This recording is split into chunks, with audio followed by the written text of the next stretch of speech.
காமாட்சி கோயிலில் 5 காமாட்சி இருக்கா.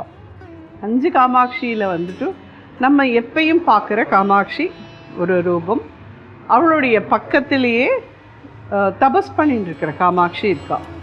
அந்த தபஸ் காமாட்சி அவளுடைய வலது பக்கத்தில் இருக்கா. இன்னொரு காமாட்சி என்னன்னு கேட்டீங்கன்னா, பிரம்மா வந்து சிவனுக்கும் காமாட்சிக்கும் கல்யாணம் பண்ணி பார்க்கணும்னு ஆசைப்படுவார். ஆனால் அந்த இதில் இருக்கிற சுற்று வட்டாரத்தில் இருக்கிற கோவிலெலாம் போய் பார்ப்பார். அம்பாள் கிட்ட வந்து எந்த விதமான பவருமே இல்லாத இருக்கும். ஸோ அவர் நேராக வந்து காமாட்சிகிட்டே கேட்பார், எல்லாரோட பவரையும் நீனே வச்சுட்டு இருக்கம்மா, நான் அவருக்கு கல்யாணம் பண்ணி பார்க்கணும்னு ஆசைப்படுறேன், உன்னை தான் அவருக்கு கல்யாணம் பண்ணி பார்க்கணும்னு ஆசைப்படுறேன் அப்படின்னு சொல்லி கேட்டதும் அவள் என்ன பண்ணுவோம், தன்னை மாதிரியே தங்க விக்கிரகம் ஒன்று பண்ணி கொடுத்து, இதை வச்சு நீ அவருக்கு கல்யாணம் பண்ணு அப்படின்னு சொல்லி பிரம்மாட்ட கொடுப்பார். அதை வச்சு பிரம்மா வந்து ராமேஸ்வரனுக்கும் காமாட்சிக்கும் கல்யாணம் பண்ணுவார்.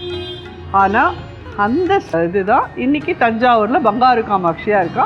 இந்த பங்காரு காமாட்சியோட கதையை நம்ம முன்னாடியே பார்த்துட்டோம். ஸோ இது 3வது காமாட்சி. 4வது காமாட்சி வந்து உற்சவ காமாட்சி. உற்சவ காமாட்சிங்கிறது என்னென்னா, சரஸ்வதியும் லக்ஷ்மியும் 2 பக்கம் சாமர வீச ரொம்ப அழகாக இருப்போம். இந்த உற்சவத்தும் போது அவள் வெளியில் வரத்தே கண்கொள்ளா காட்சியாக அவ்வளோ ஒரு அழகாக இருக்கும். அது 4வது காமாட்சி. 5வது காமாட்சி இன்னொன்று இருக்கு. அது என்னன்னு கேட்டால் பள்ளியறை காமாட்சி. அது ஒன்று சின்னதாக இருக்கும். இதை தவிர நம்ம சொல்லியிருக்க அரூபலக்ஷ்மி இருக்கா, சரஸ்வதி இருக்கா. இதை தவிர சௌந்தர்ய லக்ஷ்மியும் அங்கே இருக்கா. ஏன்னா அரூபலக்ஷ்மிலேருந்து அவள் சௌந்தர்யமாக மாறின அந்த சௌந்தர்ய லக்ஷ்மியும் அந்த சன்னிதானத்தில் இருக்கா.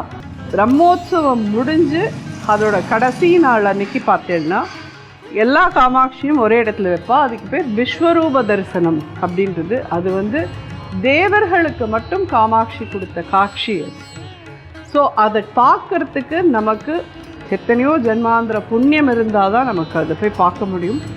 நம்ம வழக்கமான காமாட்சி இருப்போம், உற்சவ காமாட்சி இருப்போம், பள்ளியறை காமாட்சி இருப்போம், எல்லாரையும் வரிசையாக வச்சுட்டு அங்கே பசுமாடு கண்ணுக்குட்டியும் இருக்கும். இது எல்லாத்தையும் சேர்த்து தரிசனம் பண்ணுறதுன்றது ரொம்ப விசேஷம்.